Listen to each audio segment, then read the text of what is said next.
E ke ndjerë ndonjëherë që shtëpia jote nuk është më si më parë, sikur ajri është më i rënd, sikur qetësia është zdukur, sikur diçka nuk është në vendin e duhur.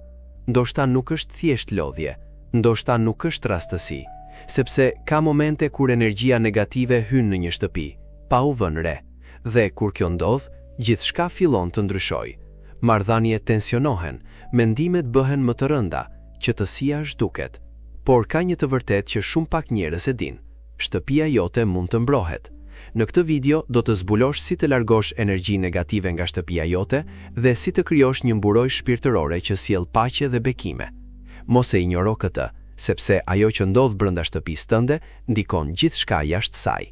Shtëpia nuk është vetëm një vend ku jeton. Është një hapësirë ku energjia grumbullohet. Çdo mendim, çdo emocion, çdo konflikt lë një gjurmë. Dhe me kalimin e kohës, këto gjurmë fillojnë të ndikojnë atmosferën. Ndoshta ke hyrë në shtëpi dhe ke ndjerë një lodhje të papritur, ose një tension që nuk e kupton nga vjen. Këto nuk janë gjithmonë rastësi, sepse energjia negative nuk është gjithmonë e dukshme, por është e ndjeshme. Dhe nëse nuk pastrohet, ajo rritet. Ajo ndikon mendimet, ndikon emocionet, ndikon vendimet, dhe pa e kuptuar, fillon të ndikoj gjithë jetën tënde. Por lajmi i mirë është, kjo mund të ndryshojë. Shenja e parë është humbja e paqes. Një shtëpi duhet të jetë vendi ku ndihesh i qetë, por kur energjia ndryshon, kjo qetësi zhduket. Fillon të ndihesh i irrituar pa arsye, mendimet bëhen më të rënda, edhe gjërat e vogla të bezdisin më shumë se zakonisht. Dhe ndonjëherë nuk e kupton pse.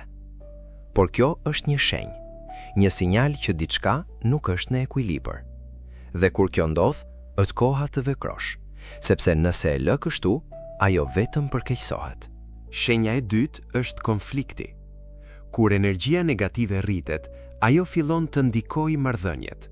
Bisedat bëhen më të ashpra, keqkuptimet rriten, edhe njerëzit që duhen fillojnë të largohen emocionalisht. Dhe ndonjëherë duket sikur gjithçka ndodh pa arsye, por në shumë raste nuk është rastësi. Është një ambient që nuk është më i pastër, sepse energjia që të rrethon ndikon mënyrën si ndihesh dhe si reagon. Dhe nëse nuk e ndryshon këtë ambient, cikli vazhdon, por mund të ndalet. Shenja e tretë është lodhja e vazhdueshme. Edhe kur pushon, nuk ndihesh i çlodhur. Edhe kur fle, zgjohesh i rënduar. Kjo nuk është gjithmonë fizike. Ndonjëherë është energji. Një ambient i ngarkuar mund të zbras pa e kuptuar. Dhe sa më gjatë qëndron në të, aq më shumë ndikon tek ti. Por kjo është pikërisht arsyeja pse duhet të krijosh një mburojë. Një mbrojtje që nuk lejon këtë energji të qëndrojë. Hapi i parë, pastrimi i energjisë. Fillon me vetëdijen. Duhet të pranosh që diçka nuk është në rregull, sepse vetëm atëherë mund ta ndryshosh. Pastaj, hap dritaret. Lejo dritën dhe ajrin të hynë. Drita është një nga mënyrat më të fuqishme për të ndryshuar energjinë, sepse aty ku ka dritë, errësira nuk qëndron. Hapi i dytë. Fjalët që përdor çdo ditë brenda shtëpisë tënde. Shumë njerëz nuk e kuptojnë fuqinë që kanë fjalët. Ata mendojnë se janë vetëm tinguj, vetëm mënyra për të komunikuar. Por në të vërtetë, fjalët janë energji. Ato krijojnë atmosferë, ato ndikojnë ndjenjat, ato formojnë realitetin që jeton çdo ditë. Nëse brenda shtëpisë dëgjohen vazhdimisht ankesa, nervozizëm, fjalë të rënda, kjo energji fillon të grumbullohet. Ajo nuk zhduket, ajo qëndron në ajër, në mure, në ndjenjat e përditshme. Dhe me kalimin e kohës, kjo bëhet normale. Por në momentin që fillon të ndryshosh mënyrën si flet, gjithçka fillon të ndryshojë. Fillon me gjëra të vogla, më shumë qetësi, më shumë mirëkuptim, më shumë fjalë që ndërtojnë dhe jo që shkatrojnë. Sepse ajo që thua sot, krijon atë që do të ndjesh nesër. Dhe nëse dëshiron një shtëpi me paqe, atëherë paqja duhet të fillojë nga fjalët e tua. Hapi i tretë. Qëllimi që vendos për shtëpinë tënde. Shumë njerëz jetojnë në një hapësirë pa e menduar kurrë se çfarë energjie duan të kenë aty. Ata thjesht jetojnë dhe lejojnë që çdo gjë të ndodh vetë. Por e vërteta është kjo: energjia nuk është rastësi, ajo ndjek qëllimin. Nëse nuk vendos një qëllim, çdo energji mund të hyjë, çdo ndjenjë mund të qëndrojë. Por në momentin që ti vendos një qëllim të qartë, gjithçka fillon të ndryshojë. Mund të jetë diçka e thjeshtë: paqe, mbrojtje, qetësi, harmoni. Nuk ka nevojë të jetë perfekte, duhet vetëm të jetë e sinqertë. Sepse qëllimi është si një drejtim, ai i tregon energjisë se ku duhet të shkojë. Dhe sa më i qartë të jesh, aq më e fortë bëhet kjo ndikim. Shtëpia jote nuk është vetëm një vend ku jeton, është një hapësirë që reagon ndaj asaj që ti vendos brenda saj. Mos e nënvlerëso fuqinë e një ambienti të pastër shpirtërisht. Shumë njerëz fokusohen vetëm në atë që është e dukshme, pastrojnë shtëpinë, rregullojnë mobiljet, ndryshojnë dekorin, por harrojnë atë që nuk shihet: energjia. Sepse një shtëpi mund të duket perfekte, por të ndihet e rëndë, dhe një tjetër mund të jetë e thjeshtë, por të ndihesh i qetë sapo hyn brenda.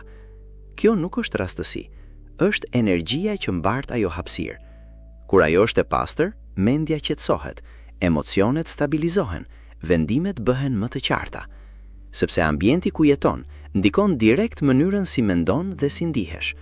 Dhe kur fillon të kujdesesh për këtë aspekt, ndryshimi nuk është vetëm në shtëpi, është në gjithë jetën tënde, sepse gjithçka që ndodh brenda reflektohet jashtë.